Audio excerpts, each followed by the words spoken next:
Pemirsa, kita lanjutkan diskusi kita. Sekarang saya mau ke Pak Bejo Untung. Pak Bejo sebagai apa di seminar itu? Bung Karni, saya mohon maaf karena saya pikir para pengunjung belum pada kenal sama saya. Saya supaya tahu ya. Nama saya Bejo Untung. Saya sebagai ketua YPKP 65, Yayasan Penelitian Korban Pembunuhan 6566. Pada tahun 65, umur saya baru 17 tahun.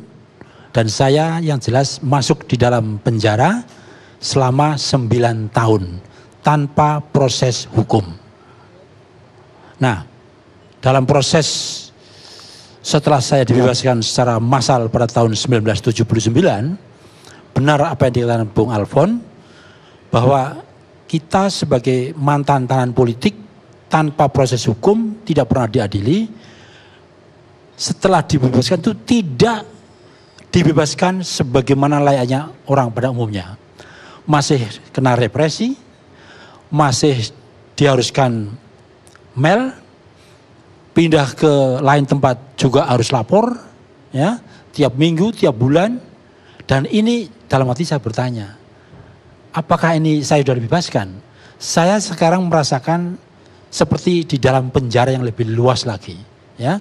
Jadi tahun 79 di mana ada pembebasan massal itu adalah karena tekanan dunia internasional, ya. Dan maaf, yang menahan itu tidak rela kami itu dibebaskan.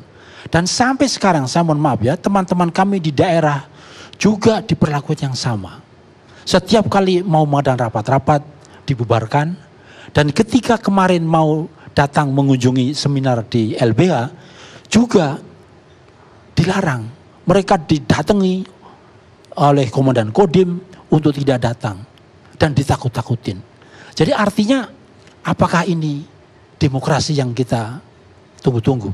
Kami korban 65 itu sesungguhnya ingin mendapatkan satu kejelasan, ingin mendekatkan suatu apa yang disebut truth, kebenaran, mendapatkan hak-hak kami yang selama ini tidak jelas.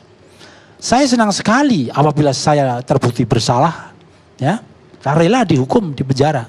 Tetapi selama 9 tahun tanpa proses hukum, kami dipaksa untuk kerja tanpa diupah, dengan makan kadang juga daging tikus, kadal, keong racun, ya, dengan beras yang bercampur batu. Itu luar biasa, ya. Banyak yang meninggal kelaparan dan sengaja supaya mati di dalam penjara.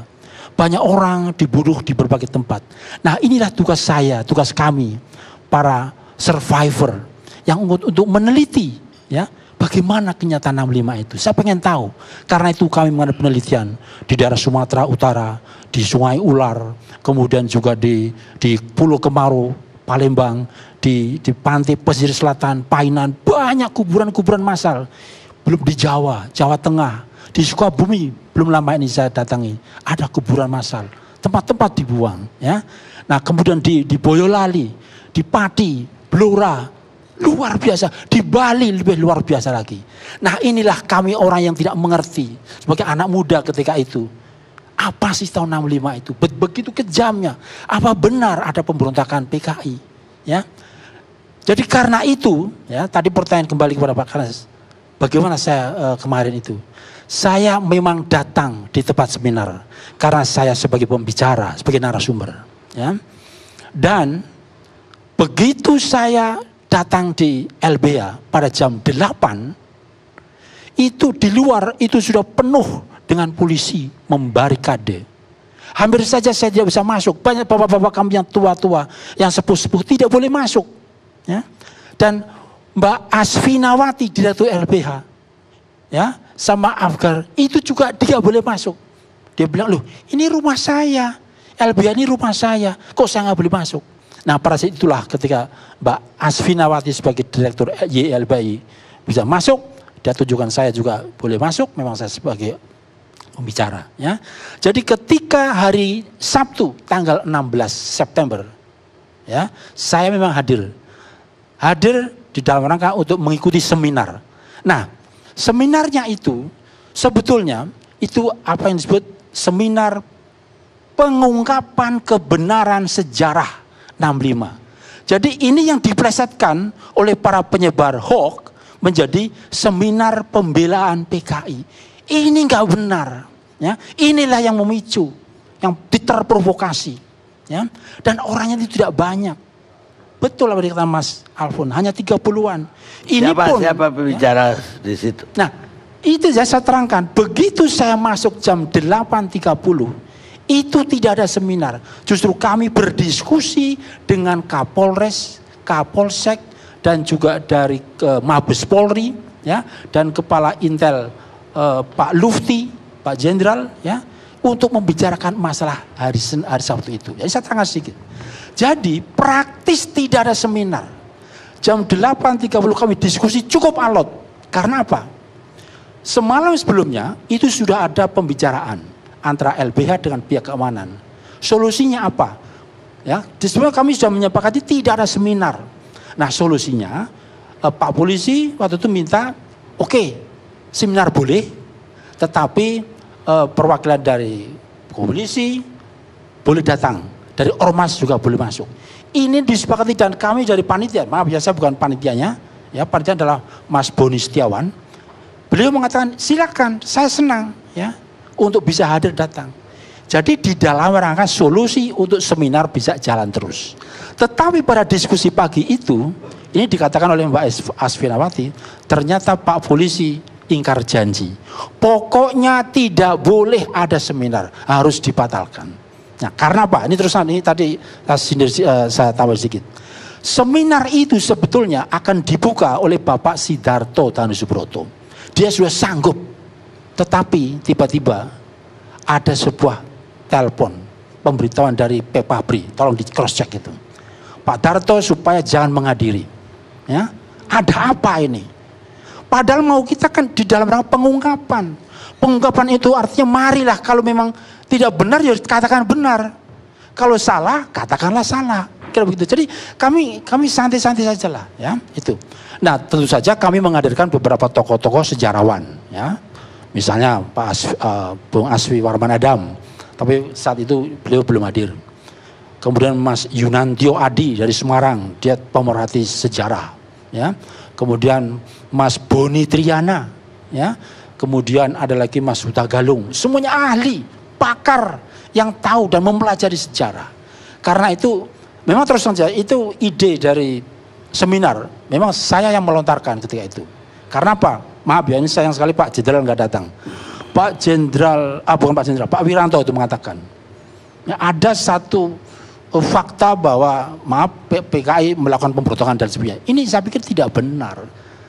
Tahun 65 saya 17 tahun sudah mengerti sejarah, ya. Yang namanya pemberontakan itu harus ada pengerahan massa, harus ada konsentrasi senjata, harus ada logistik, harus ada perencanaan yang matang. Pak Karni masih ingat, begitu tanggal 30 September diumumkan dan 1 Oktober itu apa yang disebut G30 itu kocar-kacir, bahkan tidak ada kasih makan, tidak ada logistik. Ini apa-apaan, ya. Dan itu bukan pemberontakan PKI, itu adalah putsch dari kelompok militer Cakrabirawa yang dipimpin oleh Letnan Kolonel Untung, ya. Pak Kiflan mungkin ingat saya bukan anaknya Pak Untung, ya. Jadi Pak Letnan Kolonel Untung memang dia yang ini. Tetapi ini juga sekali lagi saya pikir ini rekayasa semua. Rekayasa. Ketika itu belum ada HP, belum ada WhatsApp. Jadi begitu simpang siurnya berita, terjadilah chaos pemutarbalikan fakta, hoak dan sebagainya. Nah, sekarang selanjutnya masalah di LBH dulu lah, ya. Nah, jadi Pak Karni, ya, itu begitu saya diskusi alot dengan Pak Kapolres dan juga dengan Mabes Polri, itu artinya intinya pokoknya tidak ada seminar. Dan kami sudah setuju seminar ditunda, istilah ditunda. Tapi sebetulnya itu hanya bahasa halus saja. Yang benar adalah memang dibatalkan, dibubarkan. Karena apa? Bagaimana mungkin ada seminar orang di depan itu banyak orang tidak boleh masuk, ya? Tidak boleh masuk, sama masih ketat sekali. Memang itu perintahnya. Jadi yang ada di dalam itu sebetulnya nggak sampai 30, Mas. Nggak ada 30. Yang kalaupun banyak itu hanya anak-anak muda yang panitia ataupun dari LBH sendiri, ya. Jadi tidak ada. Tidak ada seminar, nggak ada pembicaraan sekali. Dan kami tidak bisa keluar, tidak bisa pulang. Karena memang masa itu banyak, apalagi orasi macam-macam itu. Ya, yang dari FPI, dari Pemuda Pancasila, yang menyebut nama saya sebagai tokoh PKI. Ini saya jelaskan. Bagaimana mungkin saya dikatakan tokoh PKI? Ya, tahun 65 saya 17 tahun, belum pernah dilantik, masih pelajar. Ya, dan sudah itu dibubarkan tanggal 12 Maret ya. Dan waktu itu pun mulai ada pengejaran, PKI dibunuhin, jutaan. Orang sudah ngeri Pak Karni. Saya bocorkan ini. Orang-orang korban 65 alergi dan trauma, tidak berani.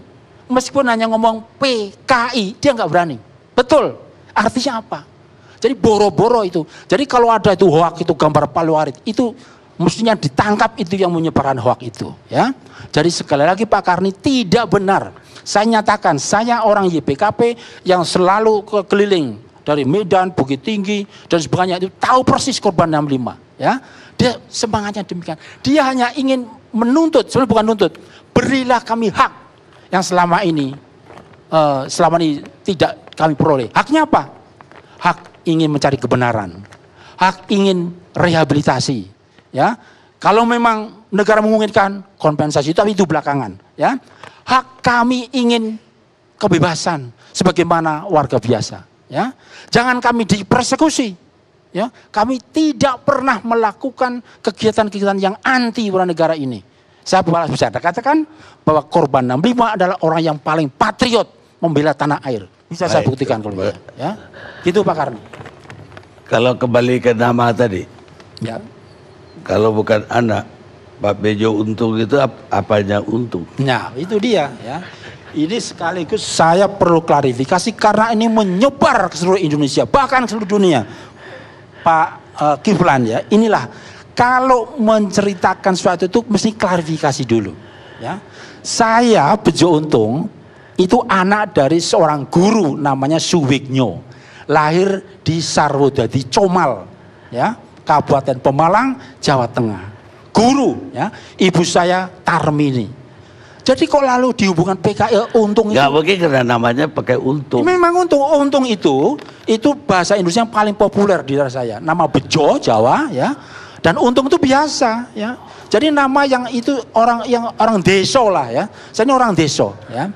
Tetapi meskipun demikian, ya, saya katakan bahwa karena itu saya nggak ngerti kok bisa sampai Pak Kiflan itu menghubungkan saya anak itu dari mana begitu. Bapak tadi mengatakan ya saya dapat tadi penelitian korban pembunuhan 6566. Menurut penelitian Pak Bejo, ya, memang ada rencana Pak PKI mau bangkit lagi.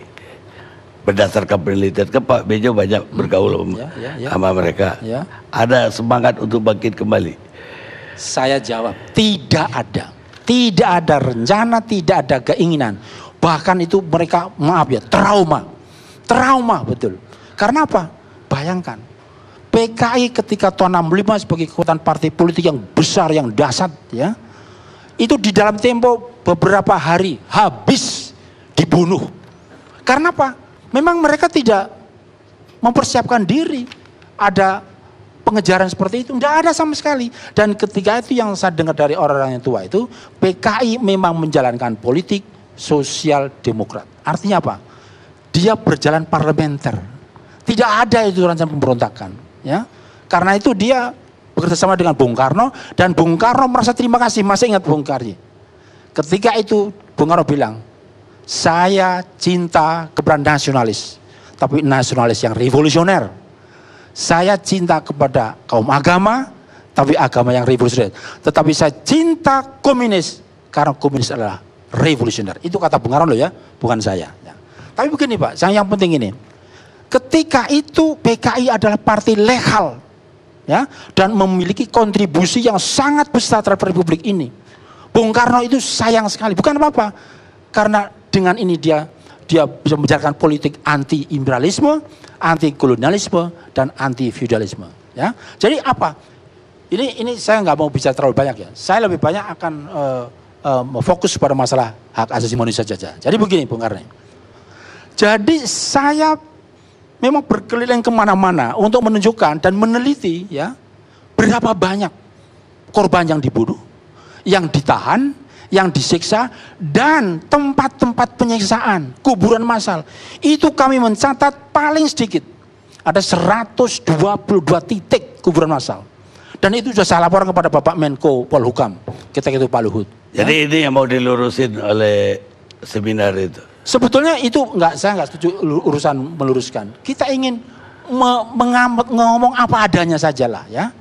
Jadi bukan cuma itu. Sebetulnya yang paling penting kami para korban itu harus punya setting apa terobosan yang akan datang. Saya ingin bicara sama Pak Presiden. Ini loh orang-orang tua-tua ini sudah saatnya ya harus mendapat perhatian supaya direhabilitasi. Mereka sudah bau tanah. Umurnya sudah 70, 80, 90. Saya saja tahun 65 baru 17 tahun. Sekarang tebang Pak Karni berapa tahun umur saya coba? Ayo cepat Pak. Coba tebang. Apa? 70. Nah 70 tahun bayangkan anak-anak itu. Jadi kalau mumpung bapak-bapak yang sepuh ini masih pada hidup, marilah kita ngomong. Jangan sampai kita mendapatkan beban sejarah. The burden of the history. Let's open it up. Ya, kalau tidak habislah negara ini.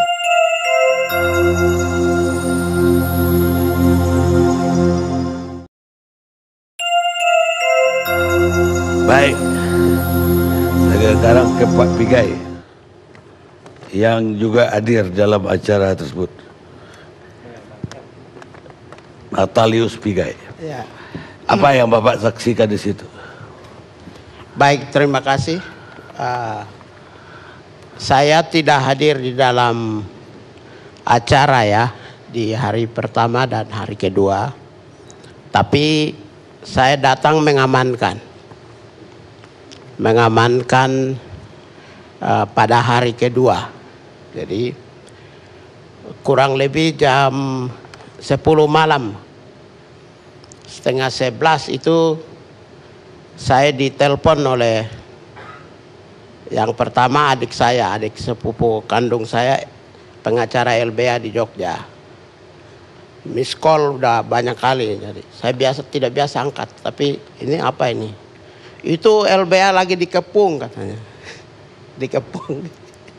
Lalu Profesor Dr. Mokhtar Papan juga kirim SMS dan miss call. Oh ya, ya ini saya sebut karena dia kontribusi besar dalam konteks ini. Jadi kami ini kan tinggal jauh dari Jakarta, butuh 1,5 jam ya. Langsung saat itu belum lepas pakaian, saya langsung balik ke Jakarta. Sampai di Jakarta jam 11. Bapak Kapolda baru tiba. Begitu saya masuk, udah ribuan orang di dalam. Ya untungnya sebagai pekerja kemanusiaan yang tulus bekerja demi orang-orang yang mencari keadilan ya. Jadi mayoritas di situ rata-rata dari saudara-saudara Muslim ya, terutama FPI. Jadi saya bukannya dimarah, tapi disambut antusias. Pak Pigai datang, Pak Pigai datang. Gitu. Tadinya saya pikir wah ini bisa gawat juga ini, kalau masuk di tengah kerumunan ribuan orang. Gitu. Ya, saya berpikir seperti itu, ternyata disambut. Bahkan oleh pimpinan demonstran tuh kasih mic ke saya untuk orasi 1-2 menit ya. Orasi saya lebih kepada bagaimana menetralisir suasana, menghormati mereka yang menolak, dan juga berorientasi pada menyelamatkan mereka yang terkepung di dalam. Biasanya kalau Komnas HAM menangani itu, rekan teman kerja Komnas HAM itu adalah para aktivis hukum, HAM, pembela kemanusiaan. Tapi saat itu seluruh aktivis terkurung di dalam. Jadi saya cari teman juga setengah mati saya malam-malam itu. Biasanya ya. Di luar kan juga aktivis. Di luar cuma berbeda. Di luar wartawan aja, mayoritas wartawan. Jadi ya kebetulan wartawan teman saya ya. Jadi Rata-rata mereka yang sampaikan informasi ke saya dan praksis tidak ada aktivis di situ. Saya cek satu persatu tidak ada. Lalu Pak Kapolda ada, kami dua ngobrol dan yang pertama saya menyampaikan tuh saya apresiasi Pak Kapolda akan menangani secara baik tanpa korban. Nah, saya ada di sampingnya, itu saya sudah yakini bahwa dia akan meminimalisir penegakan hukum untuk dengan cara-cara yang lebih keras. Saya sudah pastikan itu. Pada saat saya orasi juga ada Kapolresnya, ada Dandim, semua ada. Pak Kapolda juga ada dan saya menyampaikan terima kasih kepada mereka yang demo ya. Ini yang malam ini datang ini juga. Ya saya juga agak takut-takut juga. Nyari-nyari sedap ini bisa berbahaya ini kalau di tengah-tengah kerumunan ribuan orang ini kan. Tapi mereka menghormati. Setelah itu beberapa saat kemudian karena suasananya sudah tidak kondusif, ya tekanan begitu kencang oleh publik, saya loncat pagar itu. Loncat pagar LBH ini. Sudah badan besar kayak untung turun 20 kilo jadi masih mending. Kalau dulu tidak bisa. Saya loncat pagar, di dalam ada Pak Usman Hamid, ada Yati, semua ada di situ saya. Mungkin saya belum tahu karena malah sudah pulang ya. Ya itulah suasana yang dan sampai pada jam 3 itu Kapolda Metro Jaya sampaikan sama saya kita akan nanti unsikan mereka di Polda Metro Jaya. Saya bilang, saya lari langsung masuk ke dalam, sampaikan lagi bahwa nanti ke Polda Metro ya ada pro kontra sedikit. Wah, tiba-tiba ada yang muncul kan, mending Komnas HAM aja. Oh, oke. Akhirnya kita sepakat ungsikan mereka hampir semua ke Komnas HAM. Sampai yang mobil terakhir itu jam 5 pagi, setengah 5 ya. Setengah 5 pagi kita ungsikan sampai.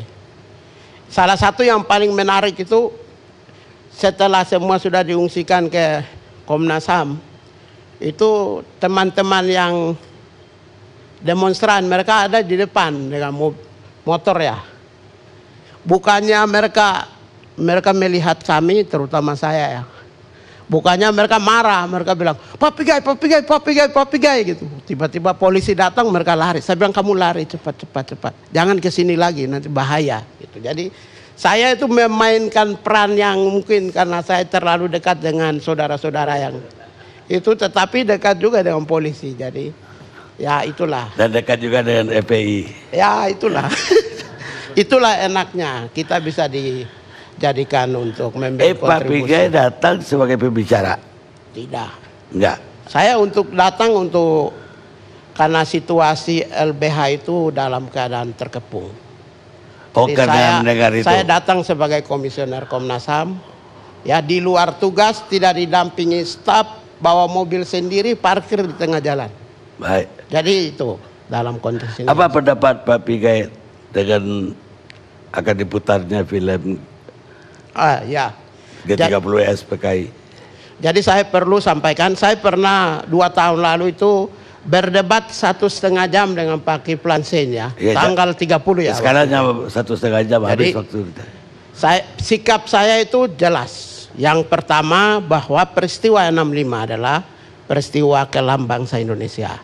Noda hitam bangsa yang perlu kita diskusikan, dialogkan, wacanakan untuk mencari solusi yang terbaik. Kenapa? Karena perdebatan paling penting di peristiwa 65 itu adalah sebelum tanggal 30 September dan sesudah tanggal 30 September. Ini kuncinya.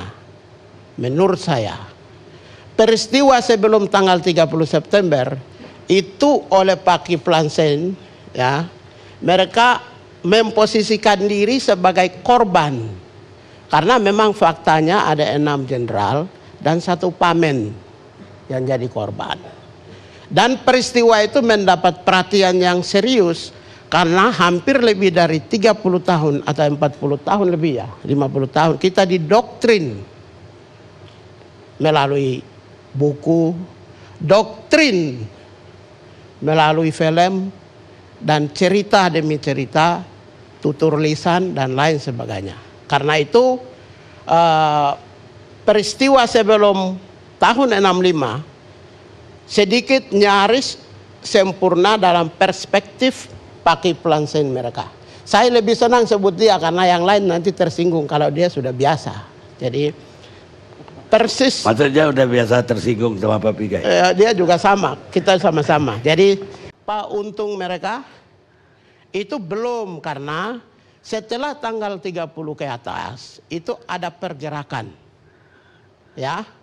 Pergerakan yang dilakukan oleh the state actors setelah Soeharto mengambil alih kekuasaan, menggunakan kekuasaannya untuk melakukan pembersihan secara dari Jakarta, Jawa Tengah, kemudian sampai operasi Jawa Timur, bahkan sampai ada dugaan terbunuhnya Gubernur Suteja di Bali. Ya. Kemudian jadi kalau kita lihat peristiwa ini, yang peristiwa setelah tanggal 30 itu tidak muncul.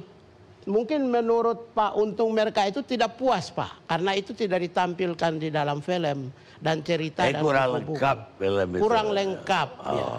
Saya kira karena itu dalam dua perspektif ini harus dijernihkan menurut pemahaman saya. Itu yang pertama. Yang kedua, tentu dari sisi hukuman, perspektif hukum dan hak asasi manusia. Komnas HAM memandang bahwa peristiwa sebelum tanggal 30 ini baru pandangan ya, bukan sikap ya. Karena sikap hukum HAM, Human Right Justice System itu adalah pelakunya selalu the state actors, aktor negara. Maka dimaknai peristiwa sebelum tanggal 30 itu adalah non-state actors, aktor non-negara. Maka hukumannya adalah tidak di human right, tetapi criminal justice system, pidana. Itu pola pandangannya dalam konteks human right. Tapi setelah tanggal 30 ke atas, itu jelas dalam rangka pemantapan Pancasila, penguatan NKRI, pengendalian keamanan nasional dan ketertiban, maka dilakukan secara sah dan meyakinkan oleh negara, state actors. Korbannya adalah rakyat sipil, maka human right. Ini di dalam konteks, oleh karena itulah kenapa banyak Pak Kiflan Zain selalu kritik Komnas HAM. Nah, mungkin dengan jawaban saya ini Pak Kiflan bisa memahamilah, memaklumi ya dalam konteks ini. Itu yang kedua. Yang ketiga, saya juga ingin sampaikan terkait dengan LBH ya, dan juga penyampaian pikiran, perasaan dan pendapat dijamin oleh berbagai instrumen hukum nasional. Ya, baik itu Undang-Undang Dasar 45 pasal 28 huruf I sampai seluruh instrumen hukum, Undang-Undang 39, Undang-Undang nomor 12 tahun 2005 tentang ratifikasi konvensi sipil dan politik. Oleh karena itu Komnas HAM memaklumi apabila seluruh aspek yang terkait dengan variabel penyampaian pikiran, perasaan dan pendapat itu salah satu pilar penting sebagai sebuah negara demokrasi. Oleh karena itu maka kemarin di tengah-tengah demonstrasi atau situasi di LBH itu saya menyampaikan, saya menghormati apa yang dilakukan oleh saudara-saudara ya, yang keluarga korban 65, tapi juga saya menghormati mereka yang memprotes. Karena ini untuk itu negara harus mengambil alih. Karena tidak bisa kita membiarkan keluarga Pak Kiflan Zain CS untuk mempertahankan defensif dengan kondisi yang ada, status quo dalam perspektif sejarah ini. Tapi juga kita tidak bisa membiarkan mereka menderita. Negara ambil alih untuk menjernihkan sebuah proses sejarah yang nanti sampai kapanpun akan menjadi perdebatan panjang. saya mohon maaf, kami semua yang ada di sini ini, Pak Untun maupun juga kami semua, Pak Kiflan, kita semua, Alfons, saya apalagi, kami dua paling muda, lahir mendekati 80-an. Jadi kami semua ini baca dari buku, dengar dari orang tua, mungkin melihat waktu kecil, misalnya ibu lihat langsung dari dalam, tapi kan juga kita tahulah umur kecil apa.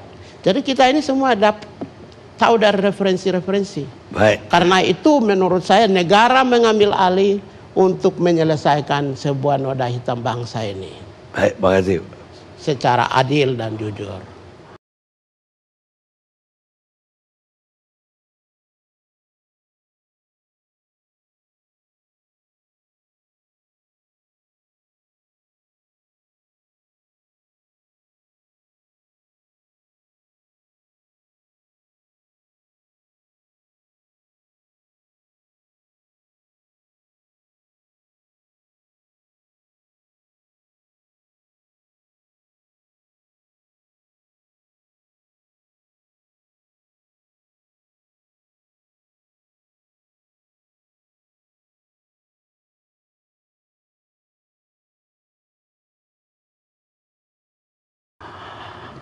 Baik, pemirsa, dalam pikiran